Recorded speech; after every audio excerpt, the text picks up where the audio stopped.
Dear students, आज हम sociology second year के फर्स्ट पेपर सोशल रिसर्च सामाजिक अनुसंधान के तहत प्राकल्पना का निर्माण कैसे किया जाता है इस बारे में अध्ययन करेंगे। आज हमारा अध्ययन का टॉपिक है प्राकल्पना का निर्माण, प्राकल्पना का अर्थ तथा परिभाषा, उपयोगी प्राकल्पना की विशेषताएं, प्राकल्पना के स्रोत, प्राकल्पना के प्रकार, प्राकल्पना का महत्व। पहला है प्राकल्पना का अर्थ एवं परिभाषा। प्राकल्पना को हम अंग्रेजी में हाइपोथेसिस कहते हैं। हाइपोथेसिस दो शब्दों से मिलकर बना है, हाइपो और थीसिस से। हाइपो का अर्थ है बिलो और थीसिस का अर्थ है थ्योरी। बिलो का हिंदी अर्थ है नीचे और थ्योरी का हिंदी अर्थ है सिद्धांत, यानी सिद्धांत के नीचे, यानी सिद्धांत से नीचे अर्थात सिद्धांत का पूर्व कथन, ये इसका शाब्दिक अर्थ हुआ। इसकी हम आगे परिभाषा भी देखेंगे। शाब्दिक अर्थ का पहले हम थोड़ा सा विस्तृत देख लेते हैं कि प्राकल्पना, प्रा यानी पहले, कल्पना यानी कल्पना करना, यानी कि पहले कल्पना करना, और अंग्रेजी में हाइपोथेसिस कहते हैं इसको। हाइपो प्लस थीसिस यानी कि बिलो थ्योरी, यानी सिद्धांत से नीचे अर्थात सिद्धांत का पूर्व कथन, यानी जो थ्योरी बना रहे हैं हम, जो सिद्धांत बना रहे हैं उसका पूर्व कथन। किसी भी कार्य को प्रारंभ करने से पूर्व उसका लक्ष्य निश्चित किया जाता है। सामाजिक अनुसंधान में यही लक्ष्य प्राकल्पना के रूप में निश्चित किया जाता है, यानी कि जो सिद्धांत का निर्माण किया जा रहा है उस सिद्धांत से पूर्व ही कोई जो लक्ष्य निश्चित किया जाता है उसी लक्ष्य को प्राकल्पना कहा जाता है। गुड एवं हार्ट बहुत बड़े समाजशास्त्री हुए हैं। सामाजिक शोध, सोशल रिसर्च के क्षेत्र में उन्होंने बहुत काम किया है। उनकी प्रसिद्ध पुस्तक गुड एवं हार्ट की मेथड्स इन सोशल रिसर्च इन्होंने लिखी है। इसमें गुड एवं हार्ट लिखते हैं कि अगर सामाजिक अनुसंधान में एक अच्छी प्राकल्पना का निर्माण हो जाता है तो इसका अर्थ है अनुसंधान के लगभग आधा कार्य पूर्ण हो गया है। गुड एवं heart method in social research में कहते हैं कि यदि अच्छी प्राकल्पना का निर्माण हो गया है तो हमारा अनुसंधान का जो काम है, शोध का काम है, रिसर्च का काम है, वो आधा हो गया है। हमने इस प्राकल्पना का जो शाब्दिक अर्थ देखा उसमें सिद्धांत का पूर्व कथन या पूर्व विचार अथवा पूर्व सिद्धांत है। वैज्ञानिकों ने प्राकल्पना का एक अस्थायी अनुमान, परीक्षण के लिए प्रस्तुत की गई एक प्रास्थापना भी कहा है, एक कामचलो सामान्यीकरण भी कहा है, कल्पनात्मक विचार भी कहा है, पूर्वानुमान भी कहा है कि पहले से किसी रिजल्ट का अनुमान लगा लेना, ये प्राकल्पना कहलाती है। दो या दो से अधिक परिवर्तियों के बीच संबंधों को स्पष्ट करने वाला अनुमानात्मक कथन बताया गया है। इस प्रकार प्राकल्पना कहने का तात्पर्य यह है कि प्राकल्पना किसी भी सिद्धांत बनाने से पूर्व उस सिद्धांत का पूर्व सिद्धांत है।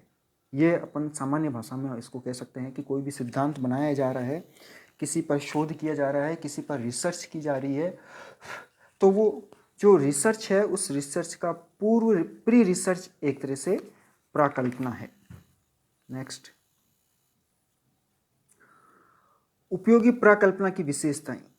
उपयोगी प्राकल्पना की क्या क्या विशेषताएं होती है कि पहली स्पष्टता, दूसरी आनुभविक संदर्भ, तीसरी विशिष्टता, चौथी उपलब्ध प्रविधियों से संबंध होना, पांचवा सिद्धांत से संबंधित होना और छठा है सरलता।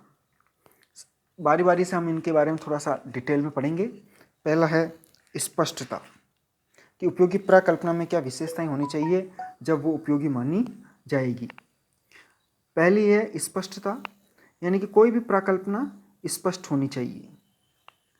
गुड एवं हार्ट भी कहते हैं कि प्राकल्पना अवधारणाओं के दृष्टिकोण से स्पष्ट होनी चाहिए और इनमें मुख्यतया कि इनकी स्पष्टता से मतलब है कि उनकी स्पष्ट परिभाषा होनी चाहिए, उनकी स्पष्ट डेफिनेशन होनी चाहिए और साथ ही जो विषय में सामान्यतया मान्य हो ऐसी होनी चाहिए, यानी कि जो परिभाषा है वो विषय में सामान्यतया मान्य हो ऐसी होनी चाहिए। इसमें ऐसी भाषा का प्रयोग करना चाहिए जो सभी के समझ में आ जाए, यानी कि स्पष्ट होनी चाहिए बिल्कुल, भाषा क्लिष्ट नहीं होनी चाहिए, भाषा सरल होनी चाहिए और ऐसी भाषा होनी चाहिए कि जो सभी को समझ में आ जाए। दूसरा है अनुभविक संदर्भ। अध्ययन में प्राकल्पना ऐसी होनी चाहिए जिसके तथ्यों द्वारा जांच की जा सके। अनुभविक संदर्भ का तात्पर्य यह है कि प्राकल्पना ऐसी होनी चाहिए जिसके द्वारा तथ्यों की जांच की जा सकती है। प्राकल्पना ऐसे तथ्यों, कारकों तथा चरों से संबंधित होनी चाहिए जो समाज अथवा अध्ययन के क्षेत्र में जाकर एकत्रित किया जा सके। यानी कि प्राकल्पना ऐसे तथ्यों, कारकों और चरों से संबंधित होनी चाहिए जो समाज में और अध्ययन के क्षेत्र में, फील्ड में जाकर उसको एकत्रित किया जा सके, और साथ ही इस प्राकल्पना की प्रामाणिकता और विश्वसनीयता की जांच की जा सकती हो कि ये प्रामाणिक है और विश्वसनीय है। इस चीज़ की भी जांच फील्ड में जाकर की जा सकती हो। तीसरा है विशिष्टता। विशिष्टता का मतलब कोई जो प्राकल्पना है वो विशिष्ट होनी चाहिए, सामान्य नहीं होनी चाहिए। प्राकल्पना बहुत वृहत तथा विस्तृत नहीं होनी चाहिए, बहुत बड़ी नहीं होनी चाहिए, सामान्य भी नहीं होनी चाहिए।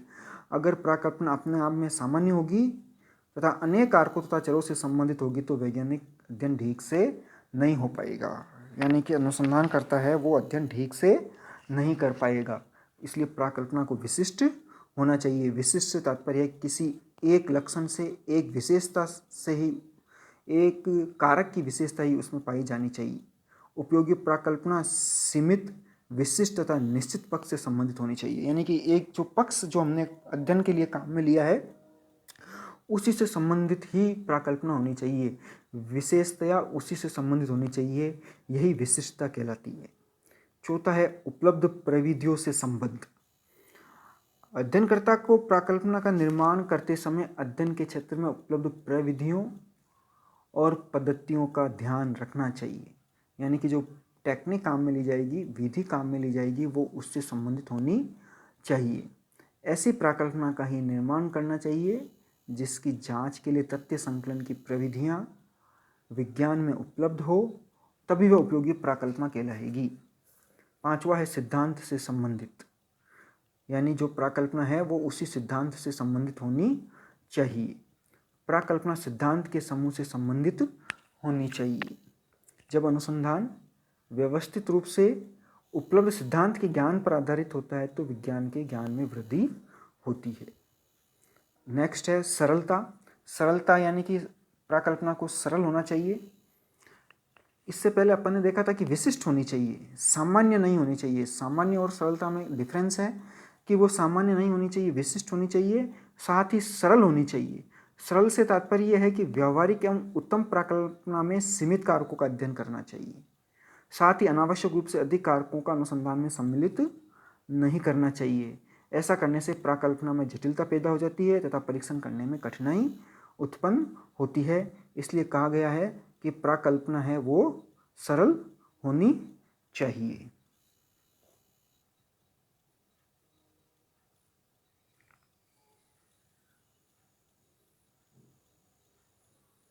अब है प्राकल्पना के स्रोत। प्राकल्पना के स्रोत में है सामान्य संस्कृति, वैज्ञानिक सिद्धांत, सादृश्यता और व्यक्तिगत अनुभव। गुडे एवं हार्ट ने सामाजिक शोध में प्राकल्पना के बारे में बहुत ज़्यादा अध्ययन किया है और अपनी पुस्तक मेथड्स इन सोशल रिसर्च में प्राकल्पना के स्रोतों के बारे में बताते हुए कहा है कि प्राकल्पना के स्रोत मुख्यतः 4 प्रकार के होते हैं। पहला है सामान्य संस्कृति, दूसरा है वैज्ञानिक सिद्धांत, तीसरा है सादृश्यता और चौथा है व्यक्तिगत अनुभव। पहला है सामान्य संस्कृति यानी कि जनरल कल्चर। सामान्य संस्कृति को भी पुनः 3 भागों में बांटा गया है: सांस्कृतिक मूल्य, लोक विश्वास और सामाजिक परिवर्तन। सामान्य संस्कृति से तात्पर्य है कि जिस सामान्य संस्कृति में विज्ञान का विकास होता है वह अनेक भौतिक प्राकल्पनाएं प्रदान करती है। गुडे एवं हार्ट ने कहा है कि जिस सामान्य संस्कृति में विज्ञान का विकास होता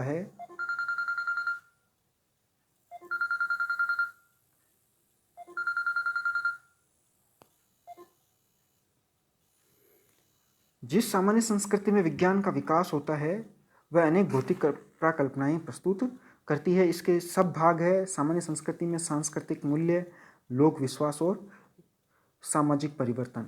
प्राकल्पना के स्रोत जहाँ से प्राकल्पना इकट्ठी की जाएगी वो है सबसे बड़ी हमारी कल्चर, हमारी संस्कृति।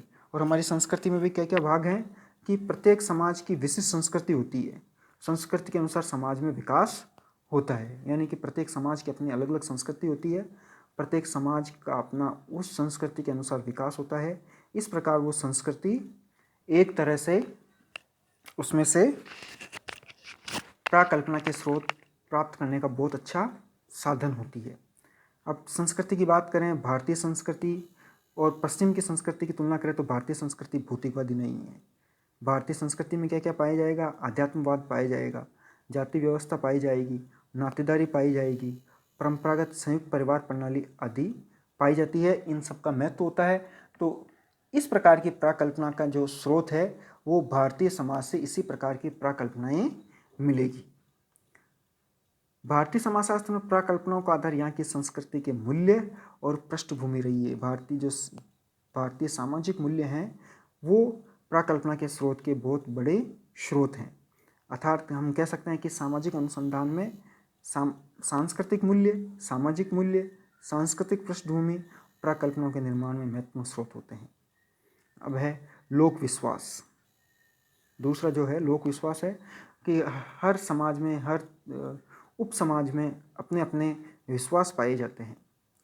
प्रमुख सांस्कृतिक मूल्यों के अतिरिक्त लोक विश्वास भी प्राकल्पना के अच्छे स्रोत होते हैं। संस्कृति के अलावा हम लोक विश्वास से भी प्राकल्पना के स्रोत या प्राकल्पना के स्रोत का पता लगा सकते हैं। अनुसंधानकर्ता अपने समाज में प्रचलित लोक विश्वास, धारणाएं, कहावतें, लोकोक्ति, पूर्वाग्रह आदि को प्राकल्पना के रूप में अध्ययन करके उनकी सत्यता, उनकी विश्वसनीयता, उनकी प्रामाणिकता की जांच कर सकता है।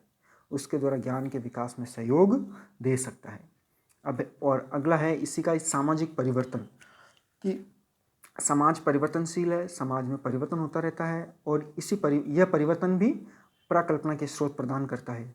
ये निरंतर परिवर्तित होता रहता है। इसके कारण समाज में नई नई समस्याएं आती है, नए नए कारक आते हैं, पुराने सिद्धांत खत्म होते हैं, नए सिद्धांत बनते हैं, पूर्वानुमान आते हैं, नई परिस्थितियाँ प्रासंगिक होती रहती है, पुरानी परिस्थितियाँ बदलती रहती है।